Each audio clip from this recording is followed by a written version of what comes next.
Hello and welcome to Courts Today by Livelaw. Let us get to today's headlines. The Supreme Court today took note of Justice Shekhar Yadav's controversial speech and has sought details from the Allahabad High Court. In the RJK rape and murder case, the Supreme Court has said that the trial is likely to be over in 1 month. MLA Jitendra Awhad has approached the Supreme Court supporting the Places of Worship Act and said that it fosters national unity. The Supreme Court has dismissed Union's plea against setting aside of Chhattisgarh IPS officer Gurjinder Singh's compulsory retirement. The Delhi High Court has stayed Bar Council of India's decision of removing the Aam Aadmi Party's legal chief Sanjay Nasiar as BCD's vice chairman. The Gauhati High Court has permitted termination of 26-week pregnancy of a minor girl who was allegedly gang-raped. And in the Munampam Waqf dispute, in a plea challenging provisions of the Waqf Act, the Kerala High Court has said that it will temporarily protect landowners from dispossession.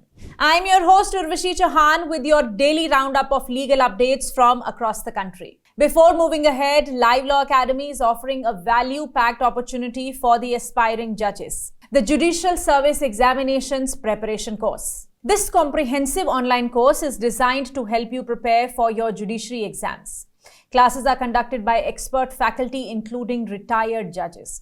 You would learn from actual case studies and other easy-to-follow study materials. And all of this comes at a very affordable fee. If you are gearing up for the judiciary exams, this is a must-check opportunity. Enroll today and get 25% scholarship. You can check all details at www.livelawacademy.com. The link is provided in the description. Starting with an important update, the Supreme Court has taken note of the newspaper reports of a speech given by Justice Shekhar Yadav, a sitting judge of the High Court of Allahabad. Justice Yadav on Sunday gave a speech at an event organized by the Vishwa Hindu Parishad. His remarks have now gathered huge criticism.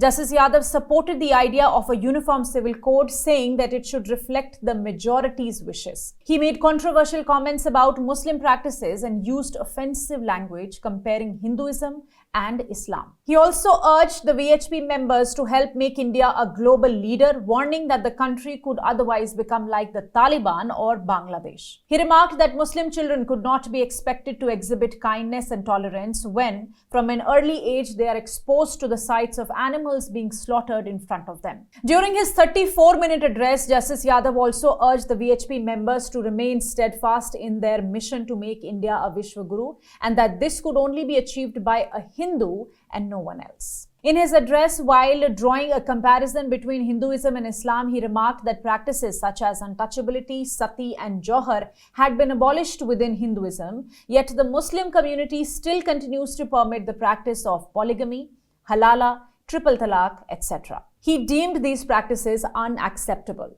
This is not the first time that the judge has garnered attention for his words. Earlier too, his speeches, judgments and oral remarks in the court have made headlines. Taking exception to this particular speech, the Campaign for Judicial Accountability and Reforms today wrote to the Chief Justice of India, Sanjeev, urging an in-house inquiry into Justice Yadav's speech. It says that such actions by a sitting judge can undermine public trust in the judicial system, and immediate action is needed to address the issue. Also, Member of Parliament and Supreme Court Bar Association's chairman, Senior Advocate Kapil Sibal, today held a conference calling the Supreme Court to take action against the judge, even seeking his impeachment. Sibal also read excerpts from Justice Yadav's speech, emphasizing that such conduct was unacceptable and undermined judicial integrity. In this regard, the Supreme Court has now taken note of the newspaper reports. According to a press statement released by the court, it has sought details of the speech from the Allahabad High Court,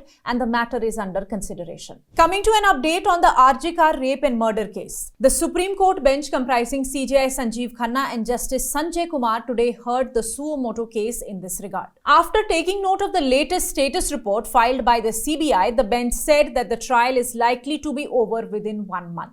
The court noted that the trial is being conducted on a day-to-day basis from Monday to Thursday at the special CBI court and that the statements of 43 witnesses have been recorded. A total of 81 witnesses are to be examined from the prosecution side. Solicitor General of India Tushar Mehta, appearing for the CBI, informed the bench that the issue regarding financial irregularities in the RGKR hospital was separately investigated and a charge sheet has been filed. He said that sanction from the state government for prosecution in that case is awaited since the accused persons are public servants. The court also noted that the National Task Force, which was constituted to give recommendations to enhance the security cover for health professionals, has submitted its report. It has asked the states and union territories to give their responses to the NTF recommendations. The court will consider the matter now on 17th March. It said if there is any delay in the trial, the parties are at liberty to mention the matter. You are aware that some petitions are pending in the top court which challenge the Places of Worship Act as arbitrary, unreasonable and infringing on the fundamental right to practice religion. Let me tell you, the Places of Worship Act 1991 says that the religious character of a place of worship as it was on 15th August 1947 cannot be changed. It aims to keep religious sites the same to avoid conflicts and maintain peace. The law applies to all places of worship, including temples, mosques, churches, and gurudwaras. The lead petition against the act has been filed by Advocate Ashwini Kumar Upadhyay, and the court issued notice on it in the year 2021. But the union government has so far not filed its counter affidavit in the matter.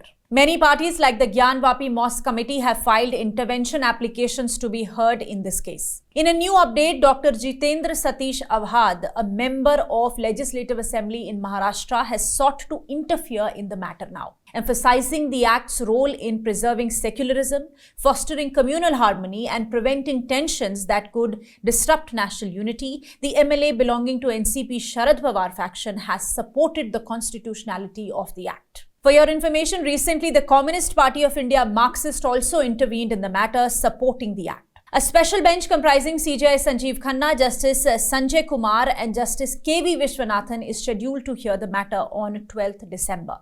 Stay tuned with us for timely updates. Coming to the next update, the Supreme Court has today refused to allow compulsory retirement against Chhattisgarh IPS officer Gurjinder Pal Singh, who faced allegations of corruption, extortion and sedition. In the year 2012, a superintendent of police died by suicide, accusing Singh and a judge of harassment. Although a CBI investigation cleared him of abetment charges, an inquiry into his alleged disproportionate assets led to an FIR under the Prevention of Corruption Act and other sections of the IPC. In the year 2021, police raided his home and allegedly found documents indicating his hatred towards the state government, leading to further charges of sedition and promoting enmity. Coming to March 2023, the Chhattisgarh government deemed him unfit for service and offered his compulsory retirement. Singh challenged this decision at the Central Administrative Tribunal, which ruled in his favor, ordering his reinstatement. The union government then appealed against the CAT order before the High Court, but it was rejected.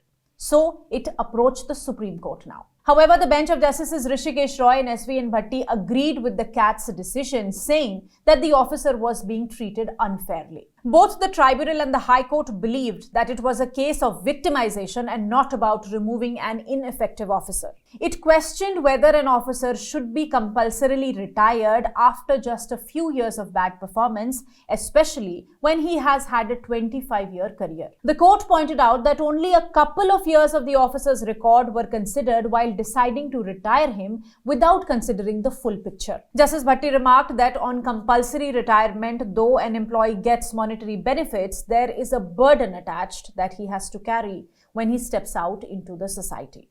Therefore, the union government's SLP was dismissed. Moving ahead, the Gauhati High Court has permitted a minor girl who was allegedly gang raped to terminate her 26-week pregnancy after noting that it would be in her best interest. A division bench of Justice Kalyan Rai Surana and Justice Sushmita P. Khond passed the order while hearing a suo motu petition registered on the basis of a news article published in the Times of India, wherein it came to the court's notice that a minor girl was stated to have been gang raped by 7 people, including 4 minors in a district. As per the newspaper report, the girl was 23 weeks pregnant at that time. The court ruled that the risk of both medical termination of pregnancy at 26 weeks and full-term delivery is the same. It stated that under Article 226 of the Constitution, the court has the power to order a medical termination of pregnancy. Given the victim's age and the advanced stage of pregnancy, the court concluded that terminating the pregnancy would be in the best interest of the victim. The matter is again listed now on 19th December for production of status report. Yesterday, I told you about the fake LLB degree matter relating to the Vice Chairman of Bar Council of Delhi, Sanjeev Nasiar. Well, now the Delhi High Court has stayed the decision of the Bar Council of India, removing him from the post of BCD's Vice Chairman, pending completion of an inquiry into the authenticity of his law degree. The order was passed by Justice Sanjeev on a plea filed by Nasiar challenging BCI's resolution. Nasiar holds a law degree from Devi Ahilyabai Vishwavidyalaya, Indore. He is also the president of Aam Aadmi Party's legal cell. The BCI in its resolution said that the subcommittee constituted by it after a thorough inquiry concluded that the authenticity of the LLB honours degree of Sanjeev Nasiar was highly questionable, and it resolved to refer the matter to CBI for a thorough investigation. And lastly, the Kerala High Court today orally remarked that it could give interim protection from dispossession to the residents of the disputed Waqf land at Kochi's Munnambam. This petition was filed by people who claimed that their ancestors had purchased land in Munnambam from Farooq College. This land was listed as Waqf property in 2019, with records stating that it was given to the college in 1950. Since 2020, the residents of the area have been unable to get property mutations from the village office. The petitioners challenged the Waqf Act 1995, arguing that Waqf property should not be exempt from the law of limitation. They pointed out that other laws such as Religious Endowments Act, Indian Trustees Act, Charitable Endowment Act, and others impose time limits on similar religious and trust properties. However, they argue that as per Section 107 of the Waqf Act, a Waqf property can be recovered even after many years. The petitioners argued that the Waqf Act is discriminatory. They also pointed out that the Act does not provide a way for parties who claim ownership of the property to be heard before it is declared as Waqf property. And so, the Waqf Board has arbitrary, unchecked powers under the Act. Observing that it is essentially a property dispute involving disputed facts, a division bench of Justice Amit Rawal and Justice K.V. Jayakumar orally observed that it can grant a stay of dispossession till the petitioners file a civil suit or obtain any interim stay from a civil court. The court, however, did not pass any such orders and listed the matter to 17th December. Stay tuned. Thank you for watching. For more information on the cases that I discussed here, you can visit our website at www.livelaw.in. Your support means the world to us. So please do not forget to like, share and subscribe to our channel. You can also support us by clicking the thanks button below our videos or by becoming a member for just 89 rupees per month.